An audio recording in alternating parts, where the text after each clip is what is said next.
In this video, I'm going to show you how to make a cool melted ice cream cone for your cake.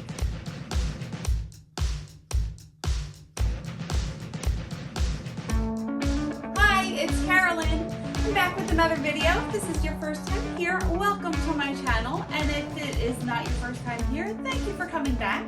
I'm a professional cake decorator just outside of Philly. I've been decorating cakes since 2002. And on this channel, I share my tips and tricks and ways that I bake and decorate cakes to help you along your journey. So if you'd like to join me, hit the subscribe button and the bell notification so you can get notified whenever I release a new video. So I'm making an ice cream themed birthday cake, and I want to stick an upside down melted ice cream cone on there, and I want to show you how I do that. So if you want to see how I do this cool little technique, then here comes the video. And why am I doing this? All right, so to do this, you are going to need some cake scraps. I unfortunately forgot to save some, and I gave a bunch of cake scraps to the birds because it's snowing here. So you're gonna want some cake scraps, some buttercream icing. I can link my recipe below for buttercream, and we're gonna make a cake ball with that. I have a bowl here and a knife so I can mix it all together. And I'm actually going to put the ice cream, I've done it before where I did it on the top tier, but I'm gonna put the ice cream cone here, the upside down ice cream here on the side. Now, I realized that when I do it, it's going to hang off of the edge here a little bit. So I'm going to form it on this dummy here so it can take the shape of the side of the cake. So I'm gonna want the cake ball to come down on the side a little bit and up. You'll see what I mean. However, you do not need to do this if you are just sticking it on the top of a cake tier that it's gonna drip down. So in order to do this, I have a piece of wax paper just so I can protect the styrofoam dummy. And when I do this, I use a real cone. It's so much easier than trying to make one out of fondant. However, if you want to, you can make a fondant cone. This is just a regular sugar cone.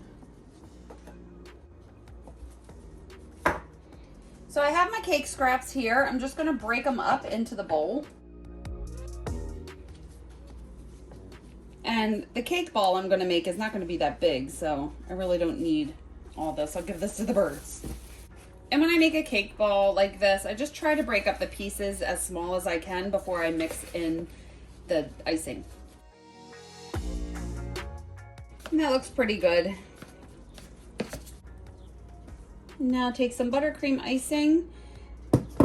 You don't want to add too much because you don't want it to be gooey. You just want it enough that it's going to stick together.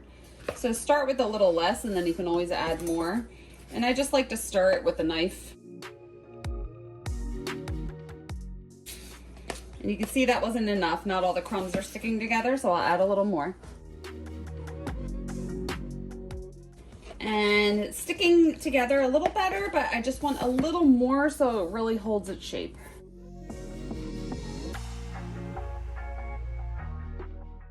And that is a good consistency. It's all sticking together. So you want the ball to be bigger than the opening here, but I don't want it to be huge. So that's why I have the cake here so it can kind of measure. You're gonna want gloves on. And I'm just going to scoop it up and start making a ball.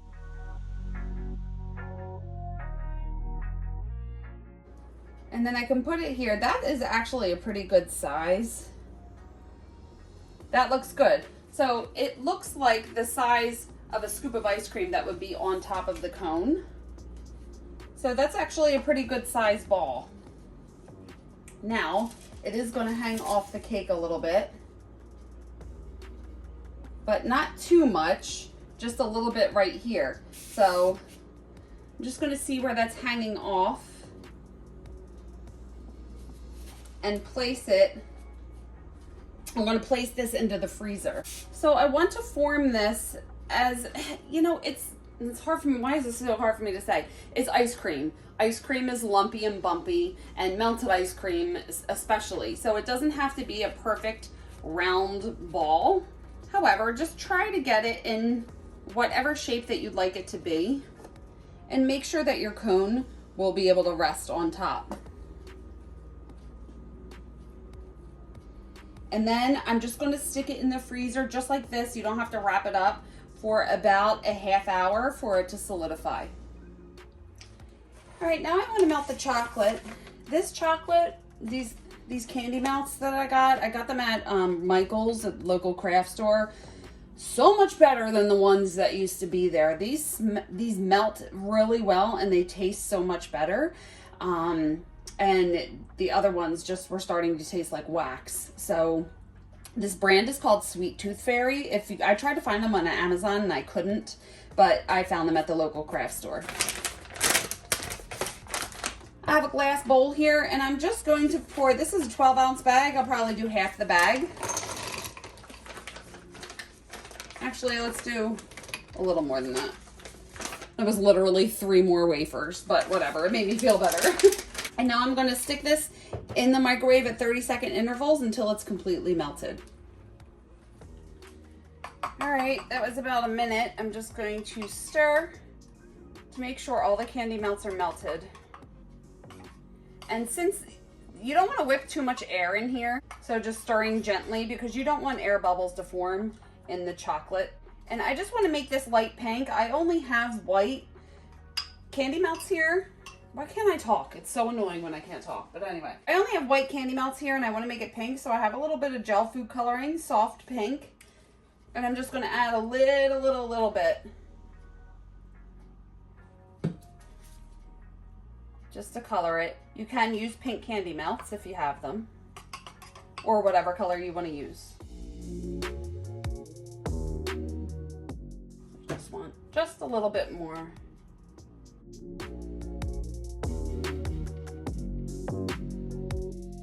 Stir with this little spatula so I can make sure I'm scraping all of the white chocolate and mixing it together. All right, that's good. I'm gonna grab my cake and my frozen cake ball. All right, now you have to work fast with this. I have 2 bamboo skewers. Try to say that 10 times fast. So I have the frozen ball here, the frozen cake ball, and I can kind of reshape it a little bit. It is a little forgiving. And I just want to see where I want it to be placed on here. All right, that looks good. Kind of wanted to droop down the side a little bit more, so I'm just going to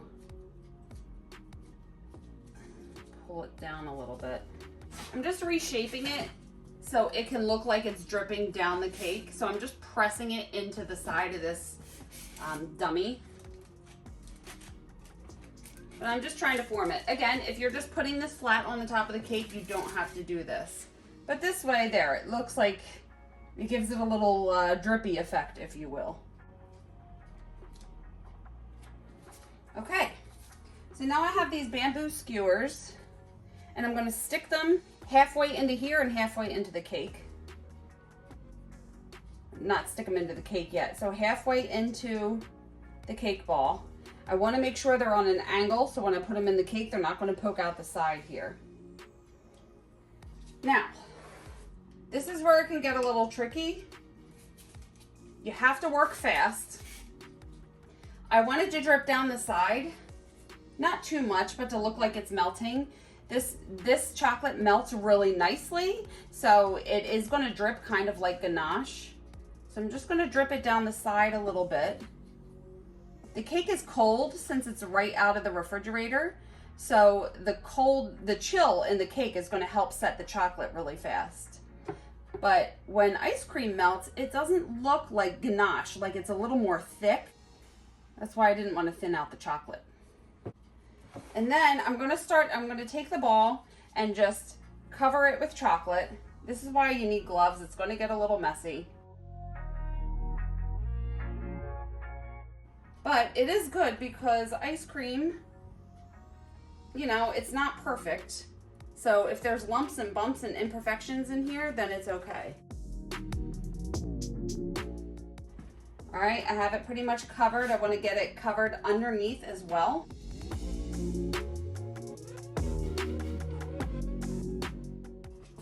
So I have chocolate on the whole thing.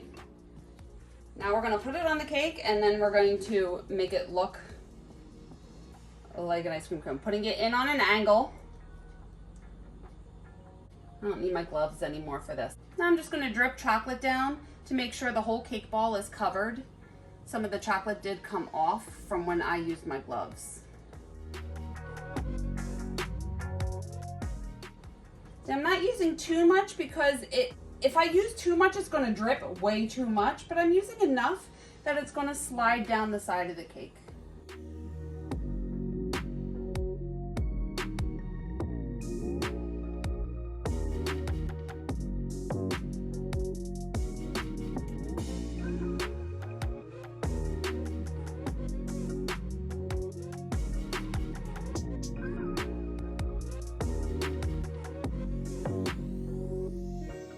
And then putting a little extra chocolate at the top. Stick the cone in while the chocolate is still wet, and the cone will stick to the chocolate. Now, I kind of like this because that's what ice cream will look like when it's melting. I want to try to make the drips a little neater, if you will. So you just gotta kind of mess with it. These drips kind of moved because of that stupid polka dot that I put there.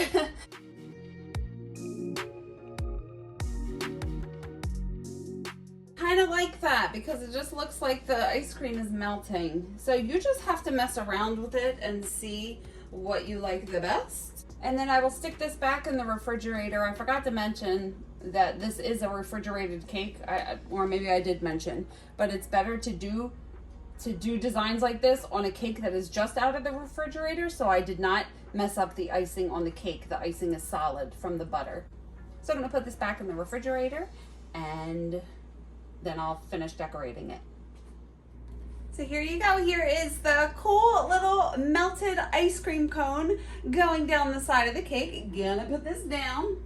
And what is really cool about those is it's ice cream. Well, it's not really ice cream, it's cake, but it's supposed to be ice cream, and it's supposed to be messy if it's melting, and it doesn't have to be perfect. So you don't have to drive yourself crazy trying to get the drips to look perfect or anything because it's melted ice cream. So I love doing decorations like that because it's okay if it's not perfect, and we all need, well, what am I saying? Now I did just take that extra pink chocolate and put it in a little bowl, and I can reuse that as needed. Now you've learned how to make the melted ice cream cone for your cake, but how do you even begin to design birthday cakes in the first place? Well, I got you because I've written a free guide on how I design birthday cakes. You can download my birthday cake design blueprint in the link in the description below. So I think that's it for now. Why can't I talk today? If you have any questions or comments, leave them below. You can follow me on social media. I am on Facebook and Instagram, and I have my website. I'll put them all over here, and I will link them below as well.